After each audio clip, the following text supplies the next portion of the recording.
아재인 듯 아재아님. 아재돌림입니다. 네, 안녕하세요. 안녕하세요. 네, 오랜만에 정말 너무 오랜만에 찍네요.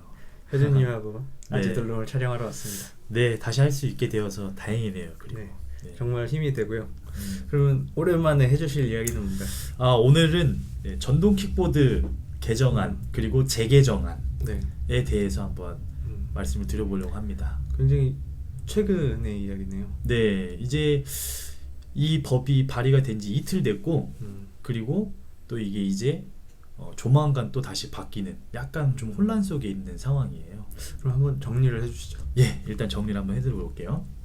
이 전동 킥보드가 뭐 타보신 분들은 아시겠지만 원래는 원동기 장치, 자전거 이런 걸로 구분이 돼 있었어요. 그래서 그 시속은 25km지만 인도나 자전거 도로 이런 데서는 탈 수가 없었어요. 차도에서만 탈 수 있었던 그런 차에 준하는 걸로. 네네네 오토바이 비슷한 개념으로 그렇죠. 이해를 했었는데 아시겠지만 사고가 많이 났죠. 그리고 사망 사고도 있었고, 그리고 요즘에 또 이제 공유업체들이 많다 보니까 건수가 또 많이 늘어나고 있는 상황이에요. 네, 따릉이처럼 이거 쭈룩 주차되어 있는 거 봤어요. 네, 그리고 뭐 아무데나 막 주차가 돼 있더라고요. 나도 뭔가 했는데 그게 다 공유 전동 킥보드 업체들이 들어와 있는 상황이더라고요. 그래서 누구나 다 탈 수 있도록 이렇게 또 누구나는 아니지만 제한은 있었지만 많이들 타니까 사고 건수가 많아져서 이게 이제 안전에 대한 규제가 필요하다라고 해서 이제 올해 5월 달에 이제 개정을 하겠다라고 해서 개정을 했는데 네. 이 안전 때문에 오히려 강화될 줄 알았던 것이 약간 완화가 된 거예요. 그래서 어떤 식으로 개정이 되었는지는 제가 한번 구분해서 정리를 한번 해드릴게요. 원래는 차에 준하는 걸로 해서 인도에서도 못하고, 그리고 자전거 도로에서도 못하고, 차도 가장자리에서 타야 됐었고, 그리고 16세 이상의 그 원동기 면허 있잖아요. 그 취득자에 한해서만 탈 수 있었어요. 그리고 뭐 이제 헬멧이라든지 보호장구는 의무로 당연히 좀 해놨었었고, 근데 5월에 도로교통법이 개정이 되면서 이제 12월 10일 날 시행되게 하는 것은 자전거하고 똑같이 취급하게끔 바뀐 거예요.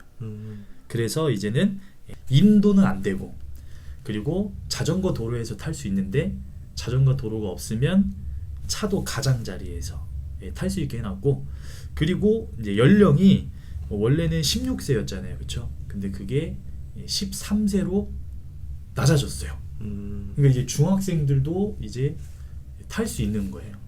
한마디로 이렇게 전동 킥보드가 네. 오토바이의 수준의 관리를 받다가 이제 네. 자전거로 변한 거네요. 네네네. 뭐 사실 뭐 그냥 킥보드면 어린이들도 다 타고 그러는데 이게 시속이 25km면 많이 덜컹거리는데 중학생이 그거를 이제 별 면허 없이 그냥 타게 될 수 있었다라는 거죠. 그리고 원래는 이제 그 헬멧이라든지 이런 거 다 이제 의무였고 범칙금이 부과됐었는데 그걸 안 해도 된다. 이렇게 해놓은 거예요. 그러니까 오히려 더 안전해진 게 아니라 너무 완화해놨다. 이렇게 조금 여론이 안 좋아진 상황이 된 거죠. 그래서 어찌됐든 간에 그게 통과가 되어서 10일 날 이제 시작을 하게 되었는데 그 바로 이틀 전 12월 8일 날 이게 여론이 너무 안 좋으니까 다시 재개정안이 나온 거예요. 원래는 이제 13세 이상만 또 이제 탈 수 있었던 게 다시 16세로 바뀌고, 그리고 원동기 면허도 취득을 해야지만이 탈 수 있는 걸로. 근데 이게 지금 당장 실행할 수 있는 게 아니라 내년 4월부터 실행할 수 있는 거라서 이제 이 4개월 동안에는 중학생들이 탈 수 있는 시기고, 그리고 4개월 이후에는 다시 면허가 있는 사람만 탈 수 있는 그런 약간 혼란스러운 좀 상황이 된 거죠. 지금 그러니까 애매한 넉 달을 보내게 됐네요. 맞아요. 일단은 정책이 오락가락한다라는 게 너무 적나라하게 드러난 상황이네요. 맞아요. 지금 오락가락이 뉴스 제목에도 붙어 있는데 어떻게 보세요? 이렇게 오락가락하면 국민들은 어떤 느낌이 들까요?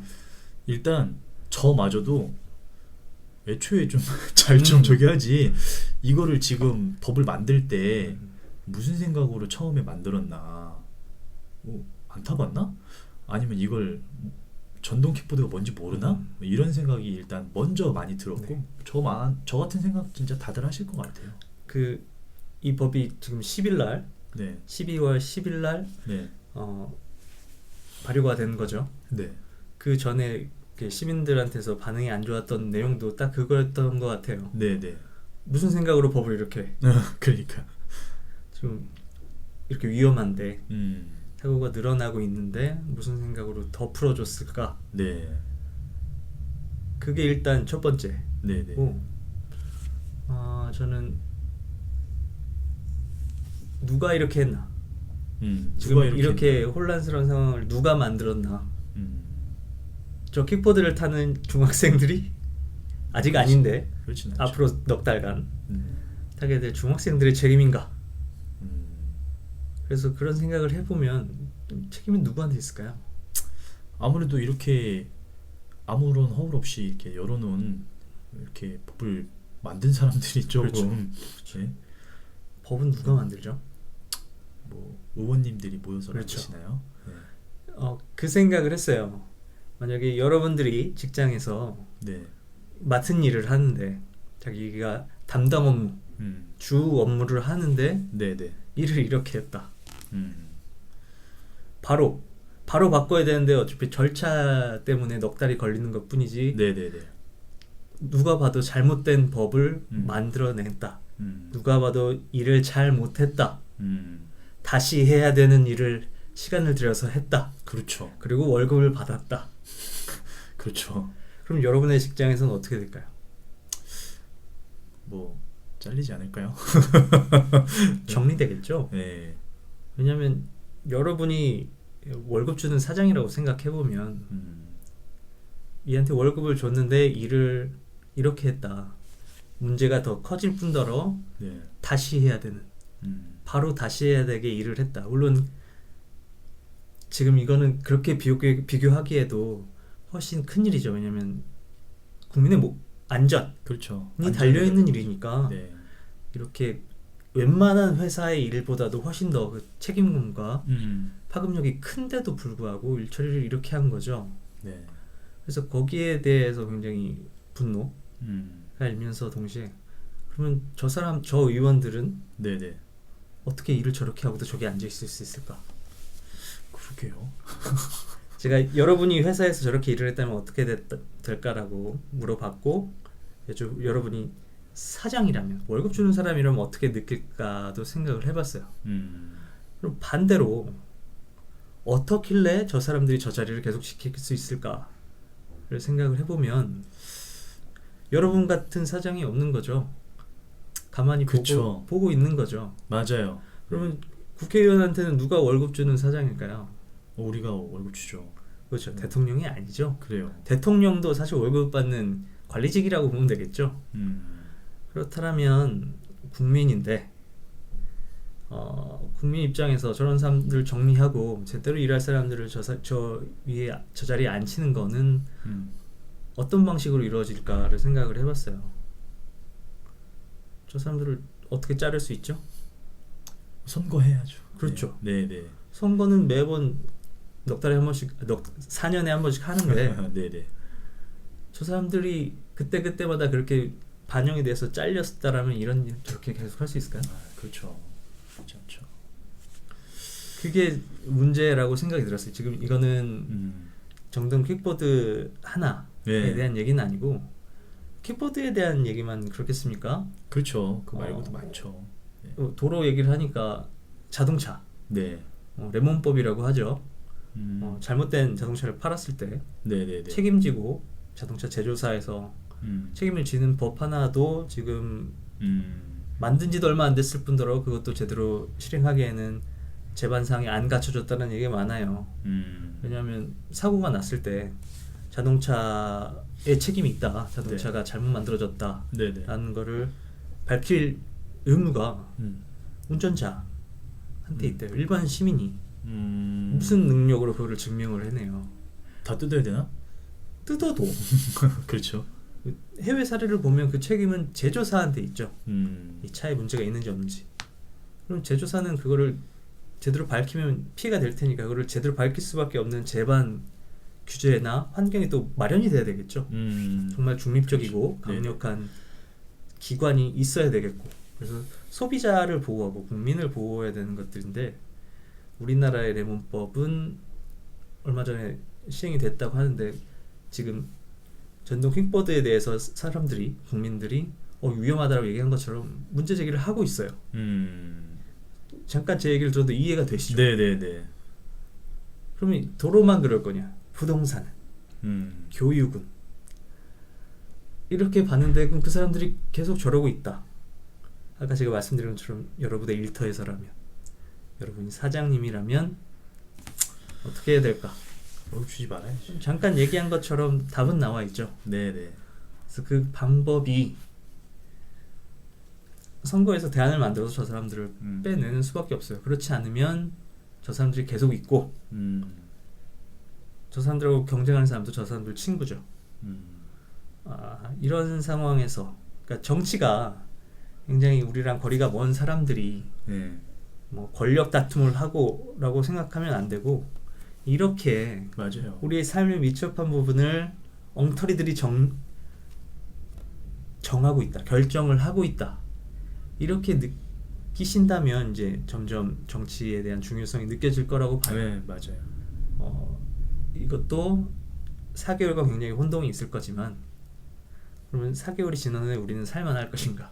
저 사람들이 그 자리에 있는데, 저 사람들이 단순히 킥보드에 대한 것만 결정하고 법을 만들어 나가는 게 아닌 거를 아시잖아요.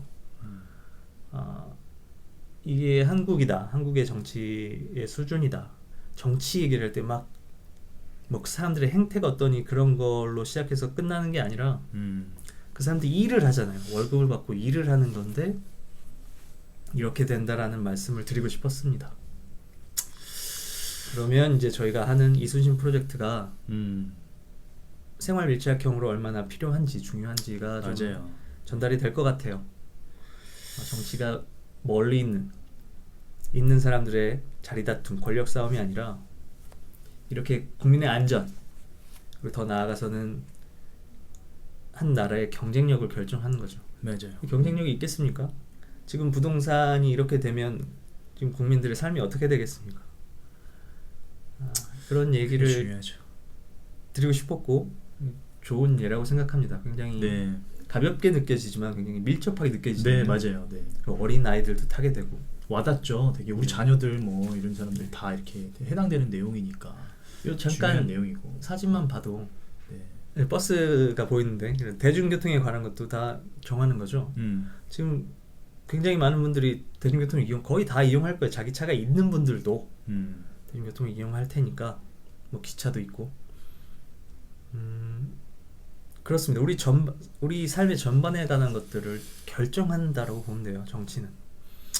그게 정치 유튜버로서 정치 얘기를 많이 하고, 정치권의 뭐 선거를 앞에 두고 하는 것들, 그런 얘기들, 지금 뭐 윤석열 검찰총장과 관련된 추미애를 앞세운 문재인 대통령과 민주당, 이런 것들을 얘기를 많이 했지만, 왜 그런 얘기를 자꾸 하는지에 대한 대답이 될 것 같아요, 이 이야기가. 뭐 결국 무능력한 사람들을 바꾸는 뭐 그런 내용이니까. 그렇죠. 네. 그러면 오늘 전동 킥보드에 대한 이야기는 네, 네. 이렇게 마치도록 하겠습니다. 네. 고맙습니다. 감사합니다.